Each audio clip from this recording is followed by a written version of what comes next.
Having the drought aside, you already have, poverty levels which are quite high. You do also have, food and fuel prices. People cannot be able to make money to just get a simple meal, in a day. So really, how does this drought situation in place affect, the entire state of these communities? Thank you very much. The lives and livelihood of pastoralist community depend on livestock, as we all attest to that. 80% is driven from livestock. And of course, with this kind of biting drought, which is now heading towards famine, no longer drought, is really alarming. And of course, they depend on their livestock for everything. Their wealth is not in bank accounts. Their wealth is in wolves of the animals. So that is the best they can perform and the best they can do to support their livelihood. But with this intensive drought, these livestock are gone. The population of livestock is really decreasing drastically, hours by hours, day by day, minutes by minute. As we are speaking, they must be dying in huge numbers as they're trekking to water points. They are weak. The environment is completely degraded. And literally, themselves, those who are on high mobility, are now becoming environmental refugees. And they need further attention, a serious one, not on a small scale, on a very large scale. We say that if these people now are going to lose all this livestock, what will happen to them next? They cannot be on food support or therapy for the entire period of their life. That is the population in food aid, as we speak. If we just take a sample of Marsabit County, already 42,147 households are in dire need of food aid. If we relate to a population, 2,500 people are in dire need, or population are in dire need of food aid. Meaning the total population of Marsabit County, as it was in the last census, was 461,000. Almost half of the population are in dire need of food. So that's about 250,000. 250,000. Right. So that means their life is in really bad situation. The trend, we are not in alarm now. We are in emergency phase at this particular time in place. In the last long-range assessment, we are in alarm. Now we are clocking towards emergency because the population is really suffering.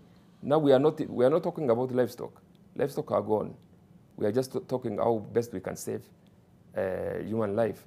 Otherwise, pastoralists are quite resilient people.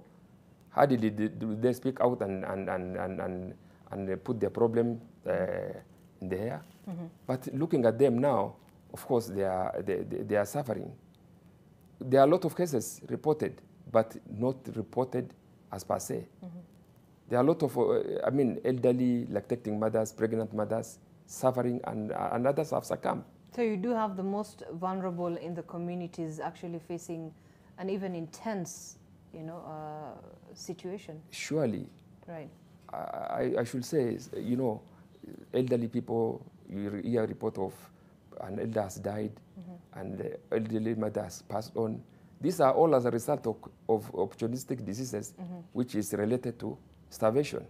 So should we say that if emergency and thorough and upscaling this intervention is not in place, then we are going to go for bad. We are going to witness something different in some few weeks to come.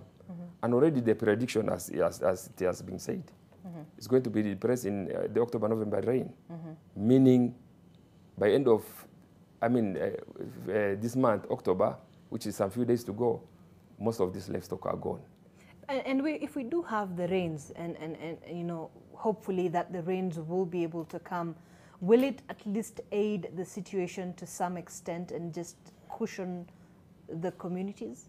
Of course, once it rains, again, of course, this body condition of this livestock are in bad shape. Right.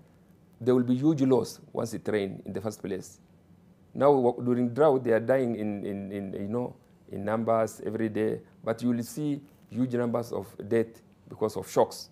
Once it showers, slight shower today, we receive slight shower today, then you will see a lot of reported cases of massive death, as what was experienced in May Why is in that? Marsabit. The body condition of these animals are weak. They are no, I mean, the fallback area is already out of stock. So literally, starvation is on the rampart even for both livestock and human being. Of course, there's no milk. Milk production. It's not there. No production from livestock as we are talking. People are just depending on pockets of food aid and cash transfers that non-state actors and state actors are being providing. Otherwise, literally, people are just waiting for relief food. People are just waiting for support, and they are not reverting to their livelihood that they used to get livelihood out of it. So it is really a shocking moment when we are seated here and what we saw on the ground and what has been put on medias all over. It's true situation of what is happening. You see litters of, carcasses of dead animals littered everywhere, in every centers. It's also raising a lot of hygiene issues in these centers, at water points. And you see, all sectors are affected. School-going children, there's likely sexual harassment and exploitation of young girls, and of course pastoralists, as we say. We have been advocating for enrollment drive for many years. These kids will drop out of school because they don't get food in the schools. When they go back, they have nothing to revert to, meaning all lives are on the verge. So we need to upscale. We need to do something better than what we are doing.